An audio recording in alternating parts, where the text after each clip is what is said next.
Hello friends, मैं ओशो मिश्रा आप सभी का स्वागत करता हूं अपने यूट्यूब चैनल पे। तो फ्रेंड्स, जो भी कैंडिडेट्स टीआरई 3.0 की तैयारी कर रहे हैं उनका समय बहुत कम बचा है और जैसा कि सुनने में आ रहा है कि 10 जून से एग्ज़ाम मतलब पॉसिबल नहीं लग रहा है। 20 जून के लिए एग्ज़ाम को आगे बढ़ा दिया गया, ऐसा इन्फॉर्मेशन आ रहा है। तो जो भी कैंडिडेट हैं उनके लिए मान लीजिए एक तरह से अच्छा ही है कि आपको थोड़ा समय और मिल जाएगा एग्ज़ाम के लिए। तो चलिए फ्रेंड्स, ये वीडियो में मतलब पिछले वीडियो में बताया था कि जो नेक्स्ट वीडियो में लाऊंगा उसमें मैं बताऊंगा कि हिस्ट्री के लिए आप लोग कौन कौन से टॉपिक्स को आपको कवर करना है। देखिए, हिस्ट्री में बहुत सारे लोग जहाँ तहाँ से पढ़ रहे हैं और हिस्ट्री का एरिया भी बहुत ज़्यादा है। तो ऐसे में मैं एनालिसिस किया था और बहुत सारे एनालिसिस करने के बाद मैं ये वीडियो आप लोग के लिए लाया हूँ। इसमें मैं बताने वाला हूँ कि आप लोग जो हिस्ट्री की तैयारी कर रहे हैं तो आप लोग किस तरह से हिस्ट्री की तैयारी करें, क्या स्ट्रेटजी होनी चाहिए और कौन कौन से टॉपिक्स आपको पढ़ने चाहिए ताकि एग्ज़ाम में अच्छे से आपका स्कोर आ सके।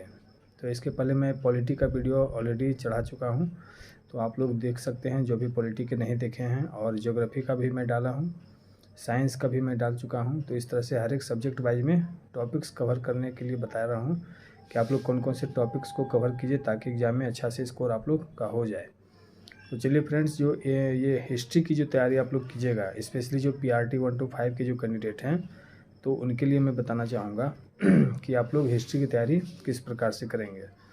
तो देखिए, हिस्ट्री की तैयारी करने के लिए मैं इसे 3 सेक्शन में डिवाइड कर दिया हूँ और ऑलरेडी पहले से भी ये डिवाइड हुआ ही रहता है। तो ये 3 सेक्शन है आप लोग का: प्राचीन भारत, मध्यकालीन भारत और आधुनिक भारत। तो ऐसे तो इसमें बहुत सारे टॉपिक्स हैं, लेकिन मैं इसमें सारे टॉपिक्स की बात नहीं करूँगा। इसमें मैं एग्ज़ाम के पॉइंट ऑफ व्यू से जो आपका एग्ज़ाम में आने वाला जो है, जहाँ से क्वेश्चन, उसी टॉपिक्स को मैं इसमें बताने वाला हूँ। तो चलिए, आप लोग प्राचीन भारत जो आप लोग पढ़िएगा उसमें कौन कौन से टॉपिक्स को आपको पढ़ना है वो मैं बता दूँ। तो देखिए, आप लोग के पास अगर बुक है तो बुक से भी पढ़ सकते हैं, लुसेंट है तो लुसेंट से भी पढ़ लीजिएगा, या NCERT और SCERT के जो बुक हैं वहाँ से भी आप लोग पढ़ सकते हैं।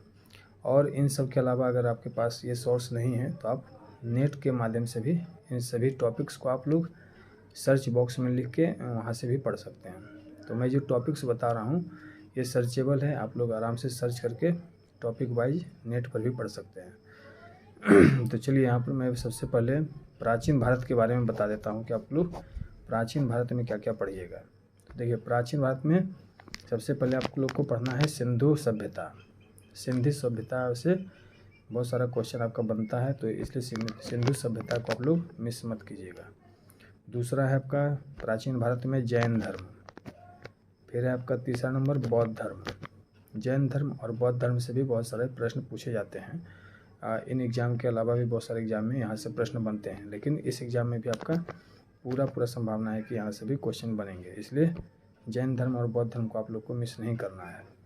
चौथा नंबर जो टॉपिक है प्राचीन भारत में वो है गुप्त साम्राज्य। गुप्त साम्राज्य को आप लोग अच्छे से पढ़ लीजिएगा। पाँचवा है मौर्य साम्राज्य। छठा है कुषाण वंश। तो ये देखिए, यहाँ पर प्राचीन भारत का जो इतिहास है उसमें आप लोग को टोटल 6 टॉपिक्स मैंने बताया है।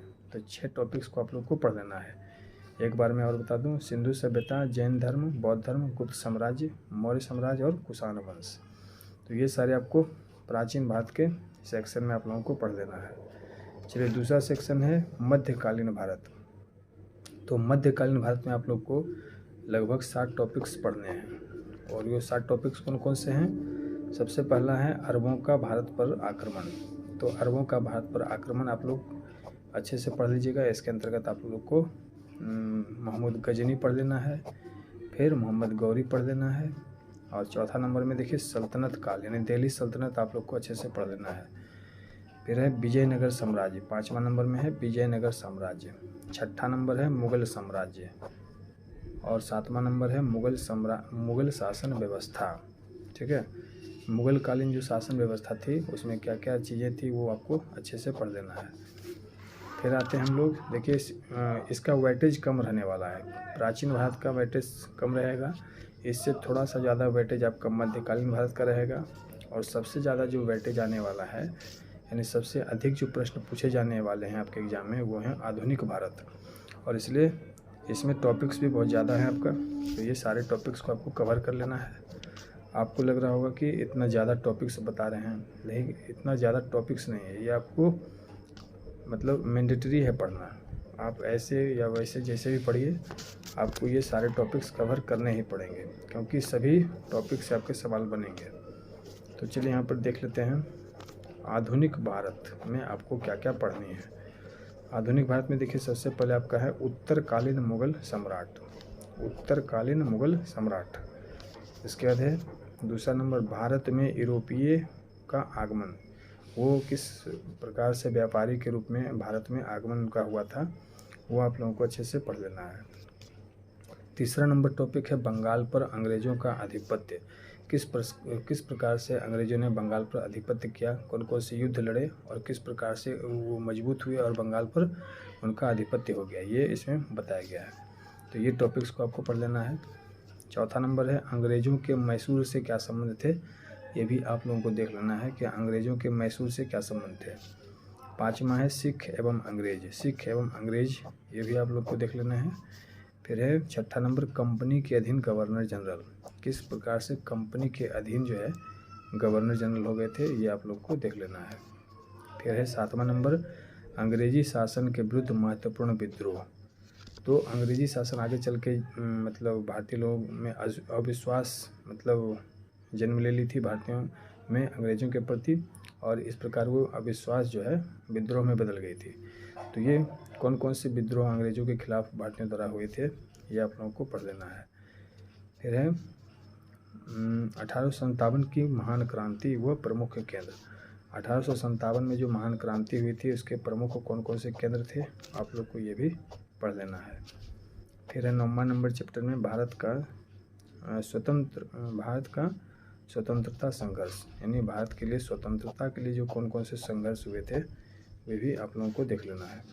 10वां नंबर है भारतीय राष्ट्रीय आंदोलन, ये तो बहुत इंपॉर्टेंट है, इंडियन नेशनल मूवमेंट का एक अलग ही सेक्शन है, थोड़ा सा एरिया इसका बड़ा होगा, तो आप लोग अच्छे से पढ़ लीजिएगा। इसके बाद है महान शहीद, जो महान शहीद हुए थे भारतीय स्वतंत्रता आंदोलन में, उन महान शहीदों को आप लोग पढ़ लीजिएगा। चलिए, उसके बाद है स्वतंत्रता आंदोलन के प्रमुख वचन व नारे, स्वतंत्रता आंदोलन के समय जो भी प्रमुख वचन और नारे दिए गए थे और उन नारों से संबंधित जो व्यक्ति थे उन्हें आप लोग को याद कर लेना है। चलिए, तीसरा नंबर है स्वतंत्रता आंदोलन से संबंधित प्रकाशित पत्र और पत्रिकाएं व पुस्तकें, तो ये भी काफ़ी इम्पोर्टेंट है। बहुत सारी पत्रिकाएं, पुस्तकें, वो पत्र जो है जाते हैं दिए हुए, तो उनसे संबंधित जो व्यक्ति होंगे और जो पुस्तकें हैं सभी को आप लोग को देख लेना है। इनमें से कोई भी आपको पत्रिका या पुस्तक दे दिया जाएगा एग्जाम में, तो आपको यहाँ से पढ़ लीजिएगा तो आराम से स्कोर बन जाएगा। चलिए, अगला है 14 नंबर जो टॉपिक है वो है उपाधि प्राप्तकर्ता एवं दाता, कौन कौन सी उपाधि किन व्यक्ति को दी गई थी और किन के द्वारा दिए गए थे, तो ये भी काफ़ी इम्पोर्टेंट है। नेक्स्ट है आपका 15वां नंबर टॉपिक कांग्रेस अधिवेशन कब और कहाँ, मतलब बहुत सारे कांग्रेस के अधिवेशन हुए थे, उसमें किसने अध्यक्षता की थी और वह स्थान कहाँ था, ये सारे आपको याद कर लेनी है। कांग्रेस अधिवेशन काफ़ी इम्पोर्टेंट है। नेक्स्ट है आपका 16 नंबर ब्रिटिश कालीन आयोग समितियाँ, ब्रिटिश काल के दौरान कौन कौन से आयोग या समितियाँ बनी थी, उन्हें भी आप लोग को देख लेना है। 17 नंबर है भारतीय प्रेस का विकास, किस प्रकार से भारत में प्रेस का विकास हुआ, वे थोड़ा सा एक नज़र आप लोगों को डाल लेना है। फ्लुएंसी के साथ अगर आप पढ़िएगा तो सारा कंप्लीट हो जाएगा। ये आप बहुत कम समय बचा है, इतना मतलब पढ़ना है, तो आप लोगों को काफ़ी फ्लुएंसी के साथ काफ़ी स्पीडली पढ़ना होगा, तो स्मार्ट वर्क थोड़ा सा करना पड़ेगा आप लोग को, लेकिन ये सारे टॉपिक्स को आपको मिस नहीं करना है, एक नज़र आप लोग ज़रूर डाल लीजिएगा। नेक्स्ट 18 नंबर है भारत की ऐतिहासिक लड़ाइयाँ, भारत में जो ऐतिहासिक लड़ाइयाँ लड़ी गई थी उन्हें भी आप लोग को पढ़ लेना है। प्रमुख राजवंश संस्थापक तथा राजधानी, देखिए प्रमुख राजवंश और उसके संस्थापक और उससे संबंधित जो राजधानी थे वे भी आप लोग देख लेना है। नेक्स्ट है और लास्ट है आधुनिक भारत का जो लास्ट टॉपिक है वो है सामाजिक सुधार अधिनियम, जो सामाजिक सुधार अधिनियम हुए थे वे भी आप लोग पढ़ लीजिएगा। तो आपका हो गया प्राचीन भारत, मध्यकालीन भारत और आधुनिक भारत। प्राचीन भारत में मैंने बताया टोटल 6 टॉपिक, मध्यकालीन में बताया 7 टॉपिक और आधुनिक भारत में सबसे ज़्यादा है, ताकि और इसका वेटेज भी बहुत ज़्यादा है, इसलिए इसमें टोटल मैंने 20 टॉपिक्स को लिखा है, ठीक है। और इन सब के अलावा थोड़ा सा आप लोग विश्व इतिहास पर भी एक नज़र डाल लीजिएगा।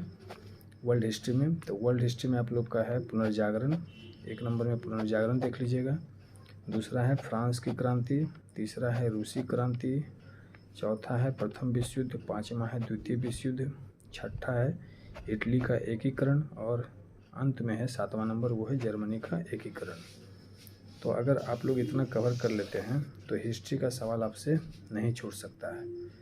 तो आप लोग अगर इतना कर लीजिएगा तो फ्लुएंसी के साथ कीजिएगा, ताकि एग्ज़ाम में जो है अब समय बहुत कम बचा है। तो आप लोग, अब मैंने ये जो टॉपिक्स लिखे हैं काफ़ी एनालिसिस करने के बाद लिखे हैं, और 2-3 सेट मैंने यहाँ पर एनालिसिस किया है, उसके बाद ये टॉपिक्स कवर किया है। और बीपीएससी टीआरई 1 में जो मैंने एग्ज़ाम दिया था और मेरा जो सिलेक्शन हुआ था, उसके बाद मैं क्वेश्चन पेपर और बहुत सारे बुक्स एससीईआरटी एनसीईआरटी मिलाकर ये सारे टॉपिक्स को मैंने लिखा है। तो ये नहीं कि मैं रेंडमली जहाँ तहाँ से टॉपिक्स को लिख दिया है, तो ऐसी बात नहीं है। आप लोग अगर सिलेक्शन लेते हैं तो मुझे भी खुशी होगी, इसलिए मैं किसी के करियर के साथ खेलना नहीं चाहता, और इसलिए मैं जो भी लिखा हूँ टॉपिक्स वो काफ़ी एनालिसिस के बाद लिखा है। ठीक है फ्रेंड्स, मिलते हैं नेक्स्ट वीडियो में। फिर मैं नेक्स्ट वीडियो जो लाऊंगा उसमें मैं इकोनॉमिक्स के लिए थोड़ा सा बता दूंगा कि इकोनॉमिक्स में आप लोग क्या क्या पढ़िए। इकोनॉमिक्स में बहुत ज़्यादा प्रश्न तो नहीं है, लेकिन जो भी प्रश्न होंगे उसमें मैं काफ़ी एनालिसिस करने के बाद कल या परसों में अपलोड कर दूंगा। ठीक है फ्रेंड्स, आज के लिए इतना ही, तब तक के लिए धन्यवाद।